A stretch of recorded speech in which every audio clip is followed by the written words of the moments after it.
Ngiyabingelela abazalwane egameni elihle lenkosi yethu uJesu Kristu waseNazaretha. Siyabonga kakhulu. Siyambonga uNkulunkulu wethu. Siyambonga uMoya Ongcwele. Siyabonga inkosi yethu uJesu Kristu. Ukuba sibe nalezi inkonzo la kulungiswa khona ibandla lihlanjululwa lingcweliswa lilungiselelwa ukubuya kwenkosi yethu uJesu. Andukuba uJesu afike ukufa kukhona. Umuntu uma ngabe efica usuku lokufa abese ready. Futhi siyalungiselela abazalwane ukuthi ibandla libe kwiposition yobungcwele. Siyambonga uNkulunkulu ke nangalesi sikhathi bazalwane. Ngifisa ukuthi kule audio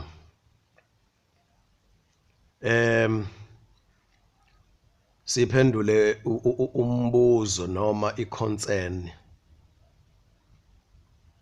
ethi sesizwile kuningi osekukhulumekile manje siyakudlani siyakuphila ngani. Abafundi beBhayibheli njengoba ngibuza lo mbuzo njena already liyavukizwa enhlizweni yabo ukuthi uJesu uthe ikho kanye ke lokho ke njengoba sivuselelana nje ukuthi siyalazi izwi kodwa inkinga asilenzi.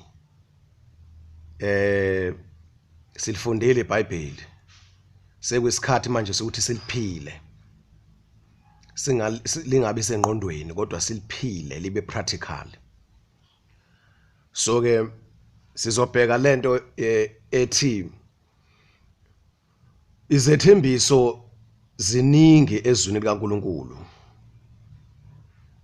Noma singagxila kwiNew Testament la uJesu ethembise khona ukuthi singakhathazeki ngokuphila kwethu, ukudla kukhona, into yokudla ikhona, isecret.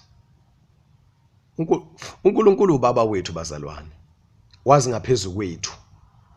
Uma emhlabeni sazi ukuthi kumele izingane zethu sizondle siziphilise, kangakanani uNkulunkulu osezulwini uyena wasidalayo wasifaka lonto ikuye. Manje masi sibuyela kuye ngokukholwa, impilo yethu kufanele iphathwe nguye, sithokozise yena. Idingo zethu uyazazi bazalwane. So ke kule audio bazalwane sibuka into ethi uthini uNkulunkulu ngokudla, eating, food. I-topic lena is sensitive. Yona nto edala ukuthi abantu abaningi noma bemthanda uJesu kodwa ukukholwa kwabo kuntenge kube buthaka ngoba besaba indlala. Manje masi ngenalo ulwazi maqondana nendlala ngoba indlela uNkulunkulu asondla ngayo bazalwane ayifani nendlela thina la emhlabeni singabantu isystem esibekile ukuthi siyophila kanjeni. Usathane uthathe over wa controller lezi zinto ezithinta ukuthi sigcine sidlile. Kumele sinqamule into eningi andukuba uthola ukudla kwesiswini.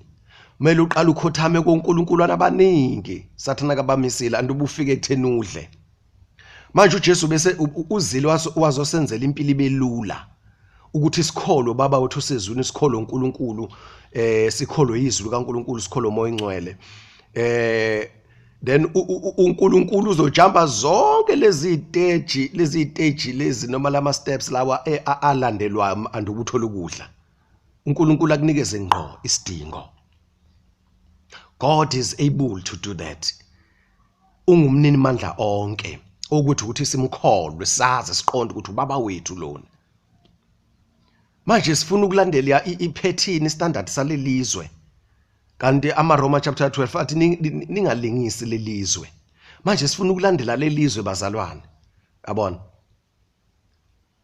Sifuna ukuyibona imali iningi, sifuna ukubona ilokhuzana ama-fridge egcwele, amakhabethe egcwele ukudla bona. Kanti uNkulunkulu nendlela yakhe.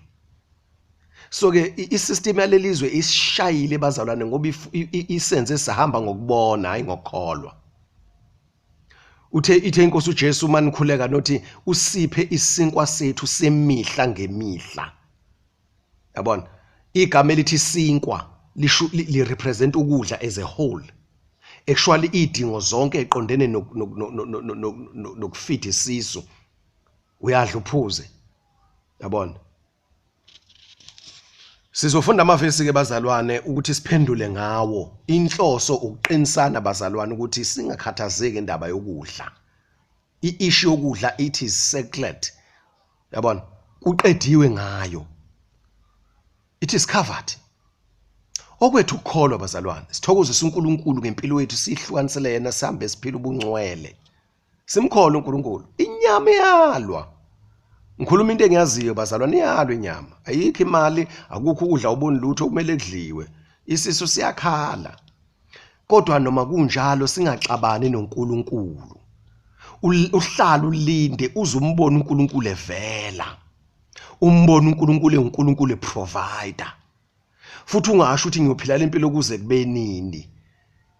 Thana nje Nkosi ngiyabonga isinkwa semihla ngemihla. Kuyenze ukuthi uNkulunkulu mayikunike isinkwa semihla ngemihla akunikeze igrosa yenyanga yonke ngenze isibonelo. Then imihla ngemihla usuku nosuku kukhona ukudla.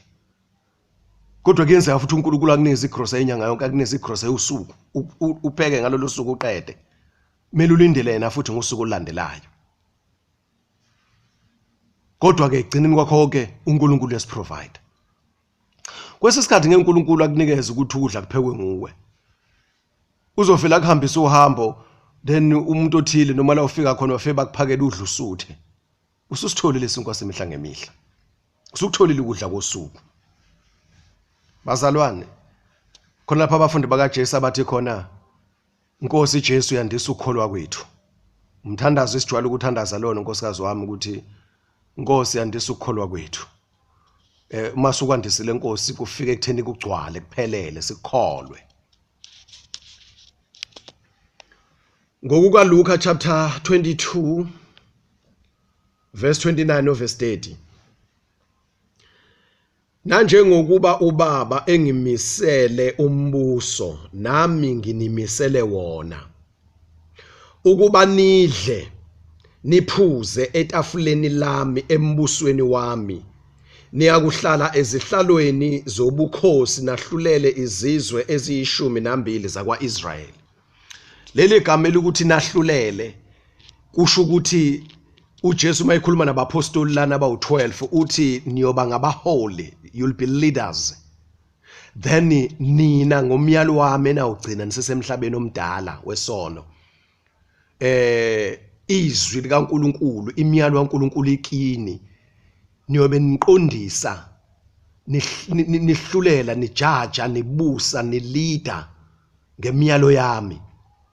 Izizwe ezu12 kusho ukuthi nje abapostoli lana bona isithembiso sabo sasibabeka kwiposition ukuthi no matter what kumele banqobe because uJesu unesiqiniseko usebanikeza isiqinisekiso sokuthi umpostoli ngamunye unesizwe ayasilide uyobe yileader yaso asilide ngemiyalo kaNkulunkulu abe ngumahluleli waso. Akupheleli lapho ke bayobe behlele ehlalweni zobukhosi. Uthi uJesu njalo lokhu ubaba enginikezile engimisele ini umbuso engiphile umbuso wangimisela wona waba ngowami wonikela kimi. So ke nami ngiyanipha ngiyanimisela lo mbuso niyoba ingxenye kuwo ngiyobusa kanye nani. Akuzukuphela lapho futhi. Uma ngabe sengihlele etafuleni ngidla etafuleni ngiyodla kulo nani niyobe nihleli nami nidla kunye nami niphuza kunye nami. Bazalwane, into yokudla ikhona embusweni kaJesu. Into yokuphuza ikhona embusweni kaJesu. Ukudla kwadalwa uNkulunkulu embusweni kaJesu ezulwini kuyadliwa kuyaphuzwa. Manje ukudla kwala emhlabeni nephuzo zala emhlabeni zonakele. Now ngivamise ukuthi kubazalwane inkosi ayisize singaphileli ukudla kodwa sidlele ukuthi siphile. Ingisizile kakhulu nto bazalwane. Ngisizile ngendlela emangalisayo. uNkulunkulu wayambula nje lonto ukuthi angingapheleli ukudla. ukuphila kwami is about food.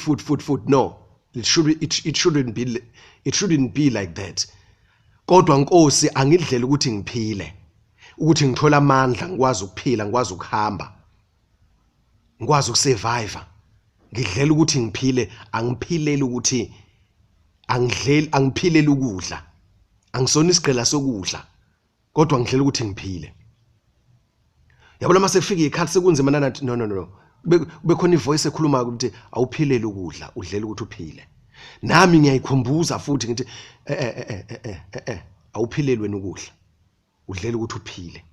Ngakho uNkulunkulu lokho okudlile namhlanje, ukuze uthole strength, uthola amandla ukuthi you must keep on going. Ukwazi ukwenza umsebenzi kaNkulunkulu udinga strength, udinga amandla. Ngiyayikhumbuza ngikhulume nami uqobo. Mayithi incwadi yamaHubo, mbonga uJehova mphefumulo wami, nakho konke okima kubonga igama lakhe elingcwele. Umulalele lo mbhali wayikhuluma naye, mbonga uJehova mphefumulo wami. Wena ukhulumayo ukuthi ukhuluma naye, ukhuluma nomphefumulo wami, bonga uJehova. Yabona? So nami ngiyakhuluma nami ukuthi wena awuphileli ukudla, awusona isigqila sokudla. Ukudla kukubuse, ukudla kuseni uNkulunkulu wakho. Akuyona into ozospend isikhathi sakho sonke la emhlabeni uphilela lonto. Kodwa udlela ukuthi uphile ngoba uNkulunkulu ukudalile ukudla. And kholwa uNkulunkulu ukuthi uzokunikeza ukudla ukuthi uphile usuku nosuku uthola amandla. That's it. And uyaphuma manje ngoba uma ubuswa ukudla abazalwane ugcina ube nama choices ukuthi ufuna ini. Kanti uNkulunkulu uzokulethela ukudla yena ngendlela yakhe. Bazalwane igcwele corruption emhlabeni. Uma thina sifunela ngendlela yethu ukudla, sigcine sona ngoba siba sendaweni uNkulunkulu akasidingi kuzo. Sihlangene nabantu ababi ngoba sithi sifuna ukudla. Kanti masishiyela kubaba wethu osezulwini bazalwane, uyazi ukuthi lo mhlaba ucorrupt. Uyazi ukuthi izinto zakhona ayingcolile. Yabona? Ngokwale message uNkulunkulu bazalwane ayambulile njengoba ngikhuluma njena. Ungagcina ungasasebenzisi ngisho imali yalelizwe ngoba kahle hle mase uvuleka amehlo uyabothi yonke into ingcolile. Kodwa sisesezweni still. Uma ufunda uLuka 16:9, uJesu sigunyazile ukuthi simsebenzise uMamona, sisebenzise imali yalelizwe engalungile. Uma sikuthenga ukudla uPaul Paul ekhulisa umoya kaNkulunkulu lapha kwabaseKorinte ukuthi noma yini nithengayo nihlambulule ngomkhuleko, sikubusisa ukudla. So ke uNkulunkulu uyazi ukuthi kumele sidle, kodwa hayi ukuthi siyeke imiyalo yakhe sihambe ngendlela yethu nangendlela yalelizwe ngoba sithi sifuna ukudla ngoba vele noNkulunkulu uyazi ukuthi sifuna ukudla. No bazalwane, asisayiphathela ukuphila kwethu manje. Ithini inkosi uJesu bazalwane lana ithi njengokuba ubaba engimisele umbuso nami nginimisele wona ukuba nidle niphuze etafuleni lami embusweni wami. Hey bazalwane, so besihleli kwipalace ebsigodlweni senkosi uJesu, ePhalamende lombuso wasezulwini, umbuso wezulu, kwiParliament, kwi-royal palace. So besihleli khona etafuleni nenkosi, sihleli nenkosi bazalwane. Hey, what an honor. Sihleli etafuleni layo, sidla nayo, siphuza nayo. Khona lapha asho khona ukuthi uma besifice siwenza umsebenzi wakhe, isifice siwenza umsebenzi wakhe sithembekile, then uyosihlalisa phansi yena njengenkosi, then athathe initiative, asukume abe uweta, asihlalise etafuleni, asiseve. What an honor bazalwane. Okwethu njengamanje ukuthembeka, senze inkonzo asimisele yona. So ke bazalwane, iishu yokuthi siyobe sidlani, siphuzani, iyaphenduleka. Kakhulu ifocus kule audio ukuthi sihambe sonke. Kwakhe sibe nesithombe, sibe nesambulo sokuthi embusweni uJesu wakhe awumiselwe. Njengamanje uJesu sazosindisa abantu, sasindisa abantu. Kuse umzabalazo, semzabalazweni njengamanje. Sisemshikashikeni, sisempini. Kulandwa imphefumulo entshontshwe isitha. Yabona? Right. Indaba isho ukudla bazalwane, iBhayibheli liyasixwayisa ngayo. yabona. Uma ukhuluma ngesambulo chapter 2 uverse 7 noverse 17 sizofunda wona njengamanje. Right. Isambulo chapter 2 verse 7. Onqobayo uverse 7 uthi onendlebe makezwe lokho akushoyo umoya emabandleni. Onqobayo ngiyakumnika ukuba adle kuwo umuthi wokuphila oseparadisi likaNkulunkulu. Onqobayo ngiyakumnika ukuba adle siyobe sidla bazalwane. Isethembiso lezi eziqondene nokudla ukuthi siyobe sidla. uNkulunkulu bazalwane wadala ukudla kumnandi ukudla. Kumnandi ngempela. And isimnandi iphuzo. Yabona, udla ukudla kumnandi. Udla ukudla okusezingeni elinelisayo elijuli yabona elinelisayo. Udle uphuzi wehlise ngesiphuzo esimnandi. Yadala uNkulunkulu lonto leyo. And uNkulunkulu uyajabula ama abantwana bakhe bekulelo zinga lelo. Kodwa manje bazalwane iqiniso lithi izinto ezikhona zonakele. Asibonge ubaba asipha ukudla kwethu kwemihla ngemihla lokho azosipha khona ngokubuka kwakhe ngokubona kwakhe. Kusesikhathi uzocabanga ukuthi ukudla lokho awukudinga kanti ubaba uyazi ukona ukudingayo emzimbeni wakho. Uyazi ukuthi kukhandwe kanjani ngezandla ezonakele zalaba zabantu balelizwe abangamsaba uNkulunkulu. So uNkulunkulu uzokunikeza the perfect one. Isambulo 2 verse 17. Right. Onendlebe makezwe lokho akushoyo umoya emabandleni. Onqobayo ngiyakumnika okwemana elifihliweyo. Ngimuphe itshe elimhlophe. Ngizocela ukuyeka ke ngingaqedeli ngoba ngifocus kulento ethi onqobayo ngiyakumnika okwemana elifihliweyo. Ngenkathi abantwana baIsrael besuka eGibhithe beye eKhenani baphelelwa ukudla ehlane. Ubaba usezulwini wehlisa ukudla kwengilosi okudliwa zingilosi okugcwalisa lokho ukuthi kuyadliwa ezulwini. Ithi ke inkosi uJesu onqobayo kunemana elifihliwe. Onqobayo limlindele, kumlindele ukudla kwasezulwini. Hey, sisazofika nasezulwini sibone sibuke ukuthi kukhanda kanjani ke, kukhandwa kanjani ukudla kwakhona. Imeni yakho injani? Kutshalwa kuphi, khiqizwa kuphi? Sofika sibone senkolelo zethu bazalwane, ukudla kukhona khona ezulwini. Ngoba phela izinto ezila emhlabeni bazane ziyikhopi yalokho kusezulwini. Zisithunzi salokho kuyikhona khona. Ake silangazelele ukufika kwioriginal not icopy. Ake silangazelele ukufika kwigenuine not ifake. So uNkulunkulu wasidalela ukudla la emhlabeni okugenuine kwala emhlabeni okudliwa imizimba yala emhlabeni. Kodwa khona ukudla futhi okugenuine okudliwa imizimba yasezulwini. Nakho lokho la emhlabeni uNkulunkulu athi sidalele khona uSathane wafika wakungcolisa wakuthakatha wacorrupta wakonakalisa. Wafaka izinto engekho right. Phela umuntu mayithakatha ngithi ukudla nje kuphiwe wafika afaka umuthi umuntu usekuthakathile lokho kudla umuntu usekonakalisile bese kuyagulisa kokubulale. This one namhlanje ukudla kugulisa ngaka. So ke khona imana lapha ezulwini bazalwane elifihliwe eligciniwe elibekiwe. Lokhu akuthintwa lokhu kulinde abazonqoba emhlabeni. Ngathi kunenkulumo kanjalo ezulwini mawulalela inkulumo ukuthi imana elifihliweyo ukuthi lifihliwe ligciniwe libekiwe libekelwe abazonqoba kulindelwa abathile abazonqoba emhlabeni. Ngiyakufisela ukuthi ube ngomunye wabazonqoba. Right. Uma ufunda isambulo 22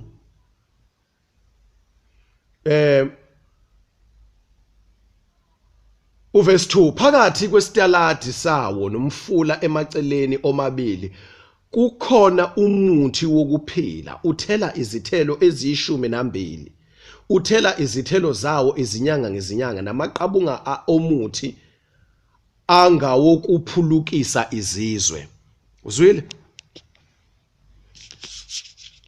Kukhona umuthi wani wokuphila. Then kukhona ini isihlahla esithela ini izithelo. ngeke kube nama-fruit bazalwane. Mawufunda ngizingisi uzoyizwa kahle lo ndaba. Ngeke kube nama-fruit kube nethelo zingadliwa. Awu ezokudliwa. Inyanga nenyanga kunesithelo sakhona esokhiqizwa. La kukhulunywa ngomuzi ongcwele la phakathi eJerusalem, inside, not outside. Right. Isambulo 17, Isambulo chapter 7, uverse 2. Isambulo chapter 7 uverse verse 2 uverse 16. Isambulo chapter 7 verse 16. Mhlambelana ke ngicela uthi siyibuke futhi le ndaba le ngoba mhlawumbe omunye ngamdida. Kabasayikulamba, kabasayikoma, kabasoze bahlatshwa ilanga nakushisa kuni.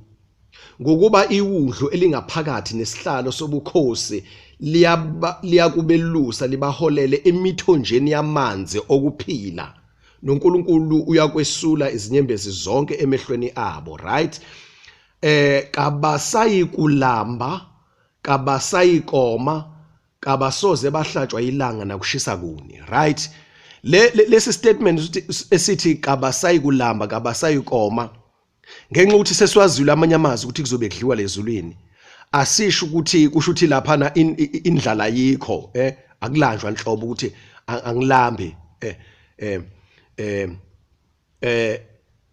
uyabona makuthiwa umuntu ucebile, ukuthiwa ubani phela, ubani uyasutha, ubani akalambi, ubani akusho ukuthi asifike isikhathi sokulamba ukuthi adle ukudla.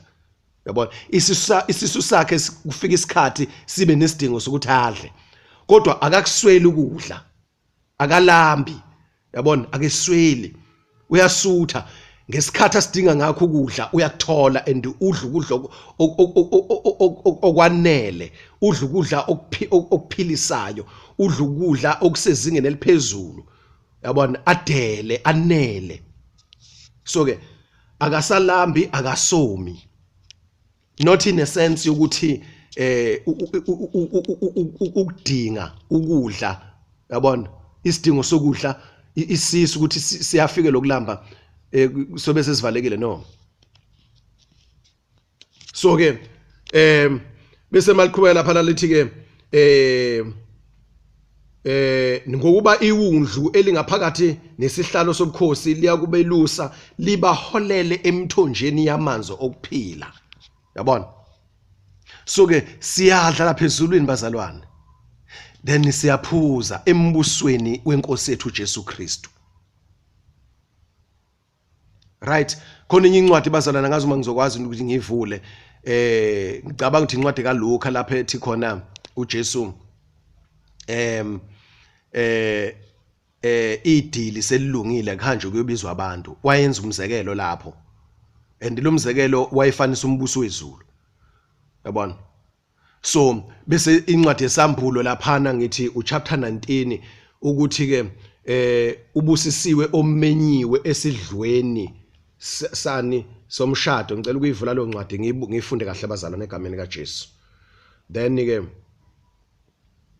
right, isambulo chapter 19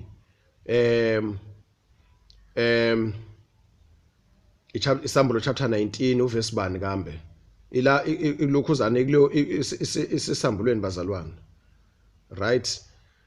Yayisithi kimi, loba ukuthi babusisiwe abamenyelwe esidlweni somshado wewundlu. Yayisithi kimi, lawo angamazwi aqinisileyo kaNkulunkulu. Isambulo chapter 19 verse 9. Loba ukuthi babusisiwe abamenyelwe kuphi esidlweni sani somshado wani wewundlu. Njengamanje bazalwane uthi isidlo sesilungile ngokaLuka lapha ngisazi 17 ngixolele, ukuthi hambani manje niyobiza bonke uthi abeze esidlweni ngoba isidlo sesiready, but abantu baba nama excuses, yabona. Omunye wathi usanda kushada, omunye wathi uthenga insimu, omunye wathi uthenge ispan senkomo usafuna ukusihlola. Kwasekuthiwa hambani ke empambano zomgwaqo, kwasekuthiwa futhi hambani nibuthe noma ubani, kodwa umuntu akaqaphela ukuthi uyayimbatha ingubo yomshado, uyamvuma uJesu inkosi amukele uJesu Kristu enhlizweni yakhe akholwe aphenduka avuma izono zakhe asindiswe gelekeqe. Ingubo yomshado leyo esingena ngayo ezulwini. Hayi ukuthi kubuthwa noma ubani. Into ebuhlungu laba bamenyiwe lapha nabafundi inceda Luka laba kade bemenyiwe bona sekuyisikhathi ukuthi kuhanjwe manje abasenaso leso sikhathi. Abasekho lapho. Sebenaka iminako yalokho kuphila. Kuyadabukisa lokho bazalwane. uLuka chapter 14 bazalwane ngiyaxolisa ke uLuka 17. uLuka chapter 14 from verse 16.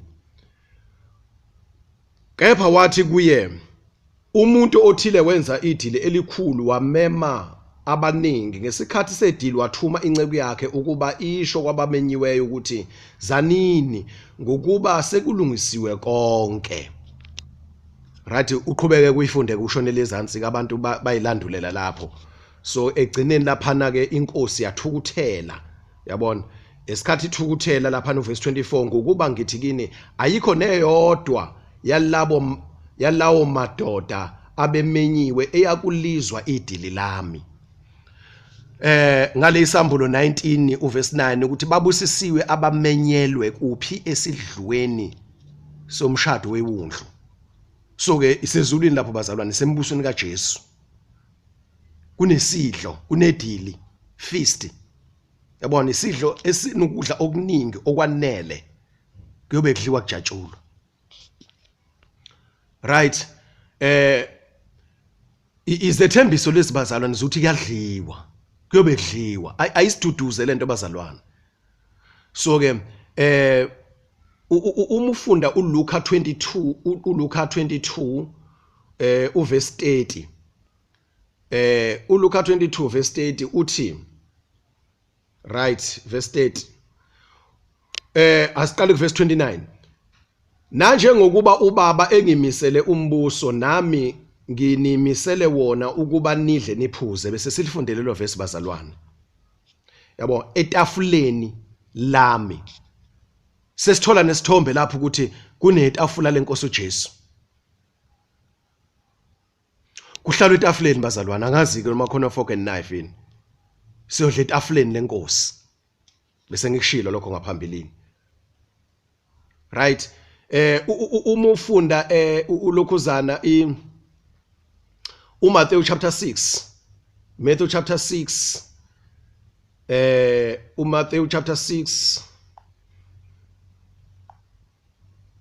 uJesu ukhuluma ngokudla la ithi khona singakhathazeki bazalwane. Right, sizofunda manje bazalwane egameni lenkosi ethu uJesu.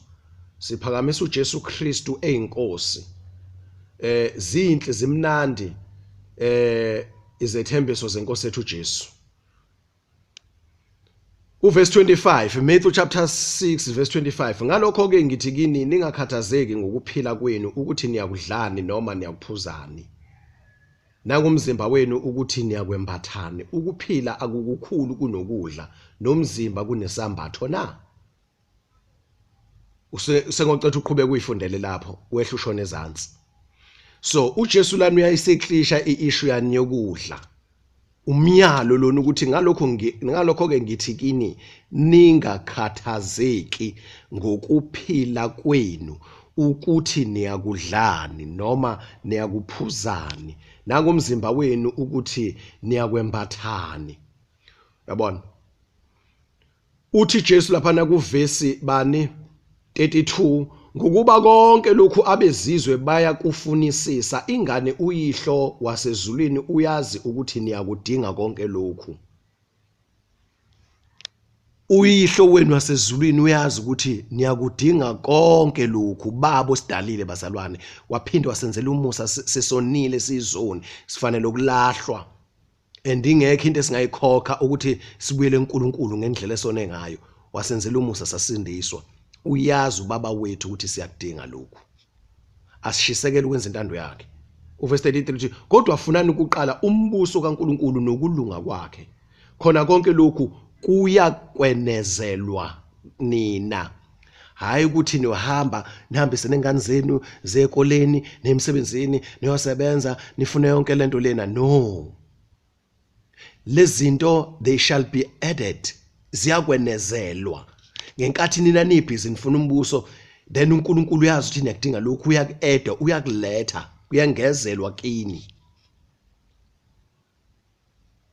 Uma kwenzeka sisebenza ngezandla zethu bazala nangamakhono ethu, then uNkulunkulu osiholayo noqondisa imkhondo ukuthi iluphi uhlobo lomsebenzi noma ibhizinisi engizoyenza engezukungingcolisa futhi engezukungonisa phambi kaNkulunkulu. Kuyasetshenzwa ngezandla zethu, siyasebenza embusweni. Ikhona enye iodwe engikhulume kuyona kanjalo ngichaza. Right. Uma ufunda abaseFilipi, izwi likaNkulunkulu liyakhuza labazalwane. Yabona, abaseFilipi kwabaseFilipi chapter 3 siqala ukufunda kuverse 18. Yabona, kwabaseFilipi chapter 3 verse 18. Ngokuba abaningi enganitshela kaningi ngabo. Ngaxolisa kakhulu bazalwane. Ngisuke ngasebenzisa iBhayibheli lana lisefonini manje sivele yafreezer. It is advantage yalezinto ze-technology. Sizofika manje nje bazalwane. Siphakamisa uJesu Kristu eyinkosi ozobuya masinyane ukulanda ibandla elingcwele gelekeqe. Right, sesifikile bazalwane.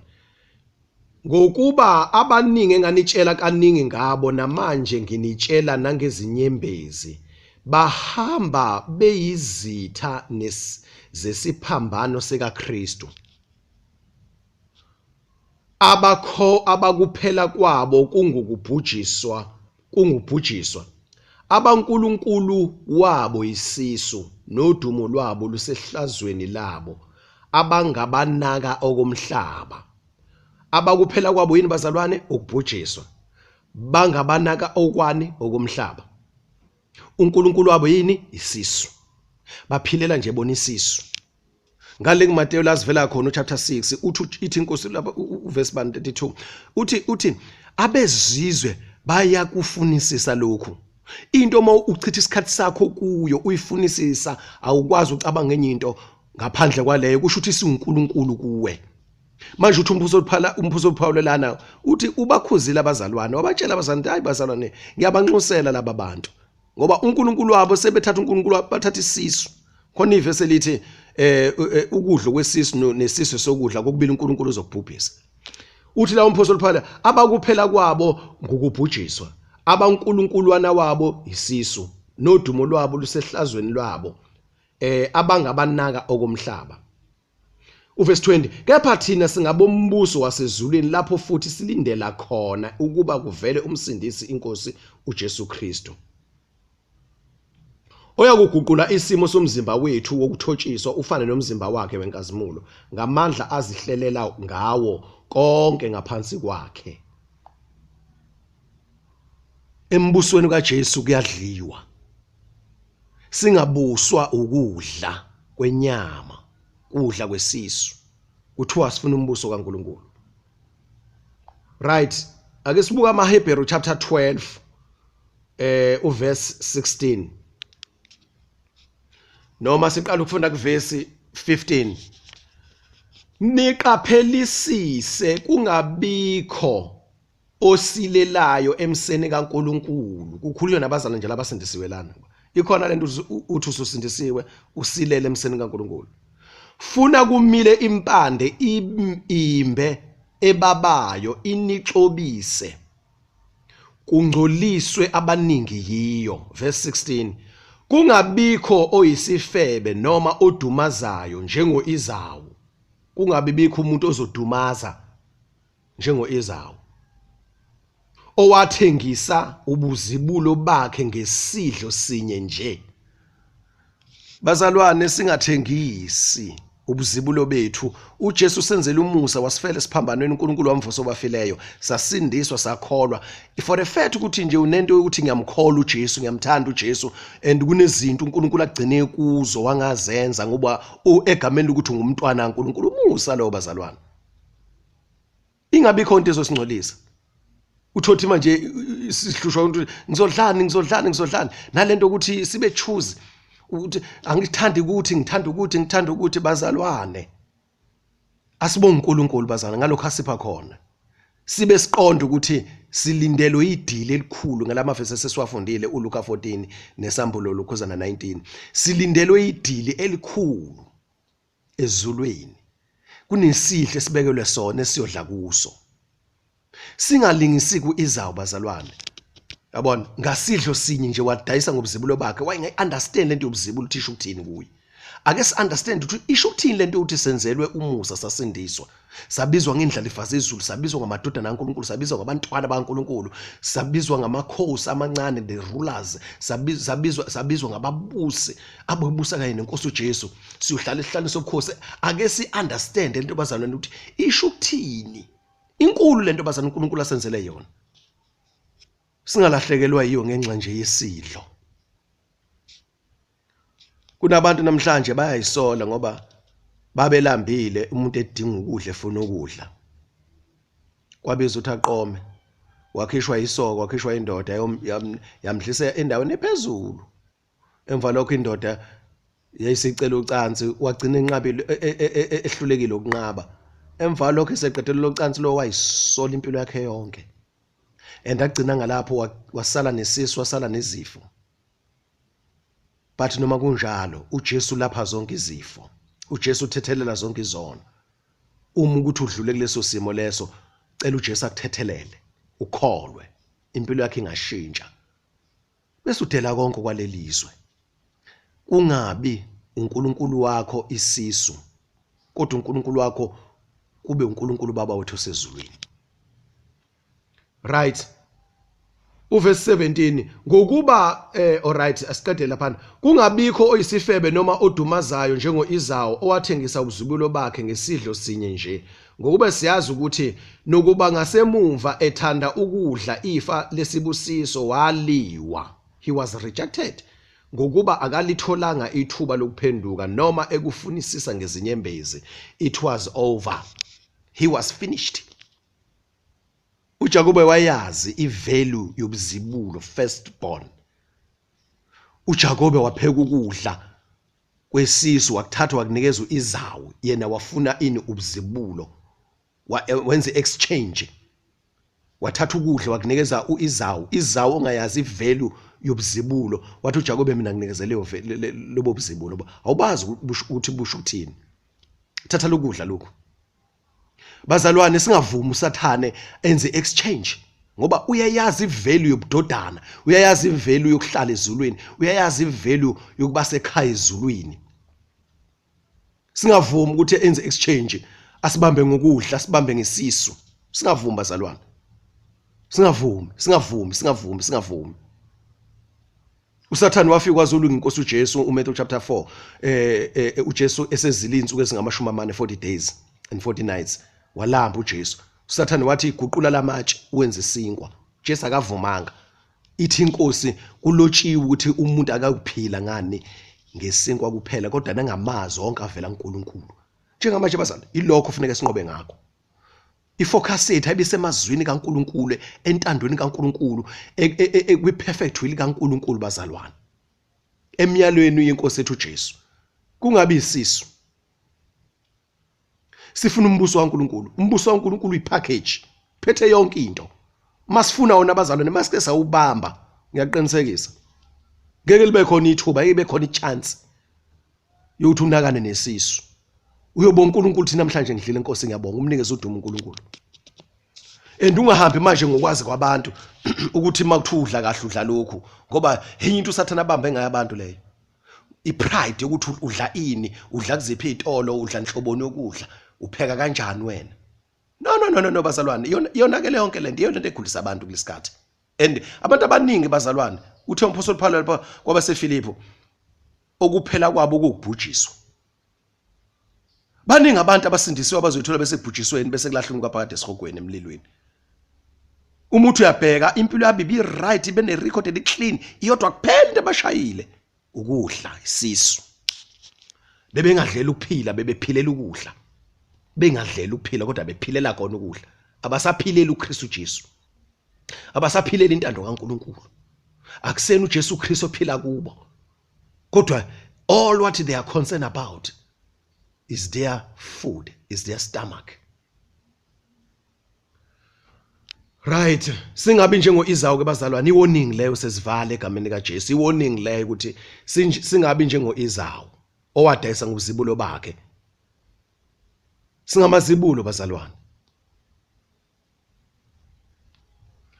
Uma sifunda bazalwane uMathewu chapter 19 verse 29, nalowo oshiye izindlu noma abafowabo noma odadewabo noma uyise noma unina noma abantwana noma amazwe, uma khulunywa ngamazwe bazalwane khulunywa ngomhlaba, land noma insimu.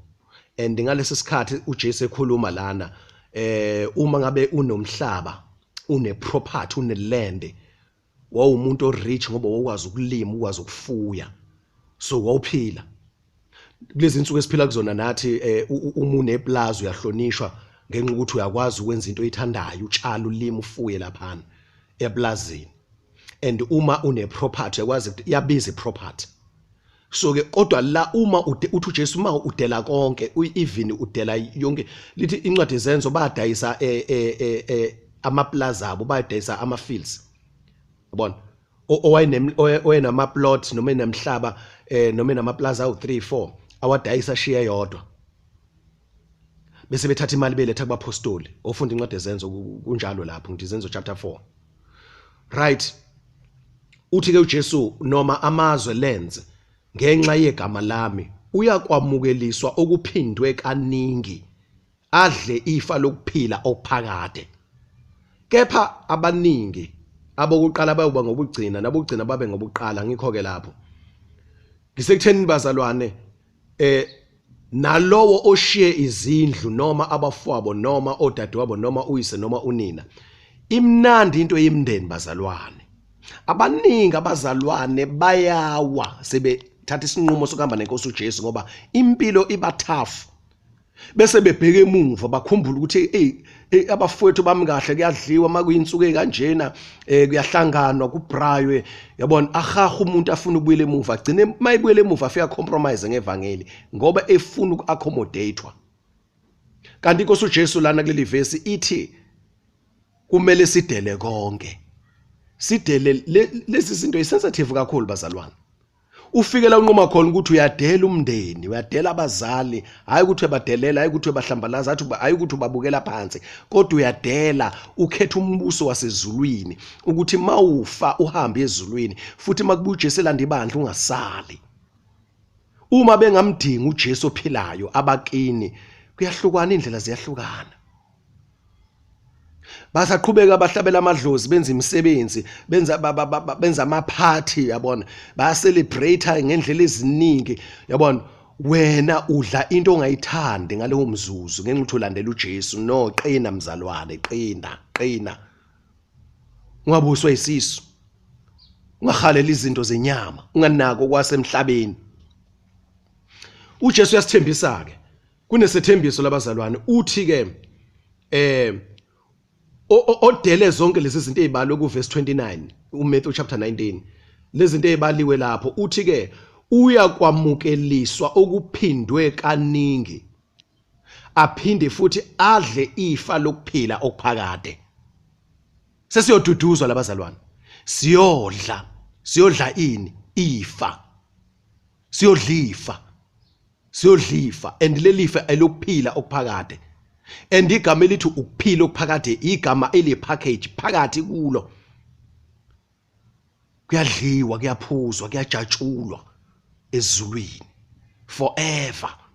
Lokho kusilahlekelelana, ukudla kamnandi, ukuphuza kamnandi, nokuba nomndeni, sijabule nemndeni, sijabule nehlobo, sijabule nama siblings, yabona, sijabule ukuba nama material possessions, sibe nezinto eziphathekayo. Sidelile lezi zinto ngenxa yombuso wasezulwini, ngenxa yombuso kaNkulunkulu, ngenxa yentando kaNkulunkulu, ngenxa kaJesu Kristu. Sidelile lezi zinto. Uthi ke uJesu siyozithola seyiphindiwe. That is the promise. So ithola seyiphindiwe. What we have lost now because of Jesus Christ, because we are his followers, because of his will, perfect will. Uthi uJesu siyithola seziphindiwe lezi zinto. Siyabonga kakhulu bazali, inkosi yomusa sibusise egameni lenkosi yethu Jesu. Angazathi lesi sifundo sanamhlanje uNkulunkulu angasilekelela sithathe inqumo ezinhle abangcwele. Uma usuyizwile lento uphinde futhi ubuyele kuyona uyilalele udlinze ngayo. Imotive bazalwane ukuba sonke sifike ekhaya ezulwini siyohlala etafuleni enkosi sidle nayo. Ngegama lenkosi yethu Jesu. Amen.